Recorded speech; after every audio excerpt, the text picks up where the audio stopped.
I'm Meryl Toledo from 1008 Moto Garage, and here's our XL200R.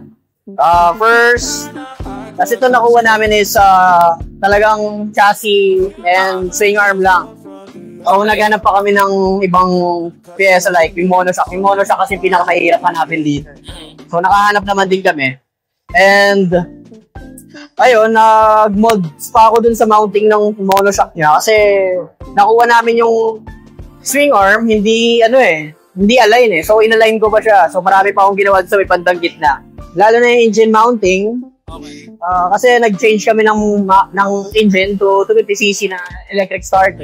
Dinedit ko pa yung dito, yung part niya sa engine mount para mag-gasha tong mounting ng RC na makina. RC250.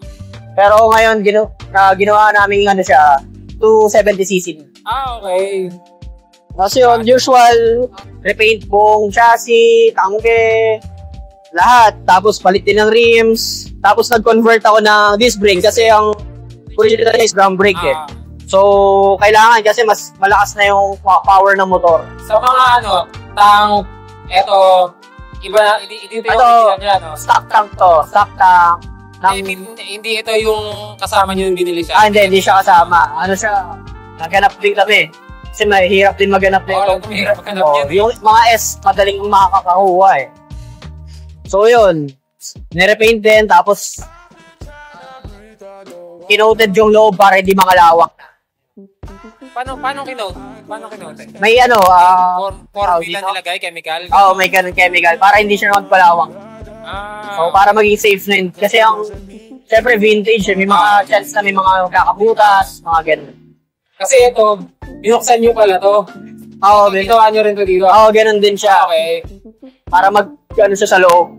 Mawala yung corrosion ng Grabe yung matrabaho yun yun. Tapos yun, nag-custom din ako ng grab bar dito. Kasi yung stock dito, parang ganito rin. Pero may carrier pa siya dito. Hindi na namin ginawa. So, grab bar lang. Para pag natumba, madali siyang buhati. Tapos, swing arm. Tapos ito, pipe na T4. Pero yung stock niya nakaangat talaga, di ba? Oo, nandito rin naman yung stock. Parang kaparehas niya yung Dakar Rally, yung Dakar 500. Ganun yung stock niya. Maliit lang. Yun, usual, mga enduro handlebars, palit, swick throttle, carb, palit. Etong mga ganito niya, ginawa na plastic ba to? Ito, na siya PVC na to eh. Mga nabibili to sa mga Indo. Indonesia or Malaysia, ayan. Pero pang 200R talaga? Oo, ganun siya. Meron na sila mga ganung kits. Yung front fenders from XR200. Ayun. Tapos yung headlight niya, same na mga headlight ng mga XL185. Ganon, nakikita. Meron din siyang 200R na nakaganito. Pero onti lang. Sorry. Yung 200R pala yung square. Okay. Ito, siya eh, yung bilog ko. Pero pansin ko binabaliktad, nagiging identity na natin. Oo, yun talaga yung ng Honda eh. Nakabaliktad yung... talaga? Ganon sila. So, stock yan, ganyan talaga siya. Parang kala mo nakabaliktad. Ibig sabihin yung pala yung tama talaga? Oo, ito yung tama talaga. Kasi pag binaliktad mo, nakatingalaan na yung ilaw. Oo nga. Ang rims sa SP, nakasago? Dom, na ito? Dom! Hindi ako na-rims. Kaya, basta siya eh, gold rims na dalawa. Pero alloy ito, di ba?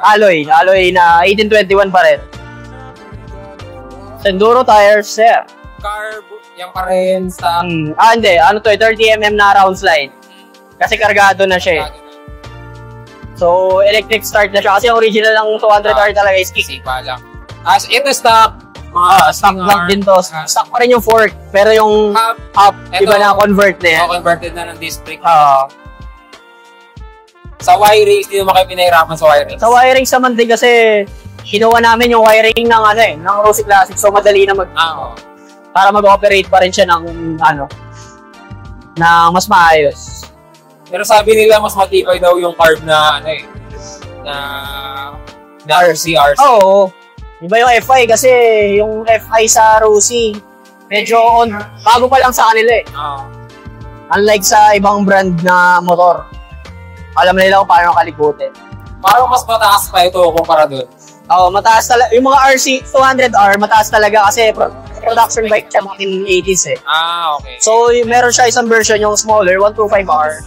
Yun yung mababa ng konti. Parang same height siya na na 125S. Okay. Saka malambot yung shock. Oo, yun. Na monoshock na rin siya. Pagtapos na ito, ayun na. Magamitin na siya sa bundok. Padudurog na yan. Tara, set natin yung Oo. 7. 7 pwede. Kasi June 8. 7 yun. Cause it doesn't mean so much.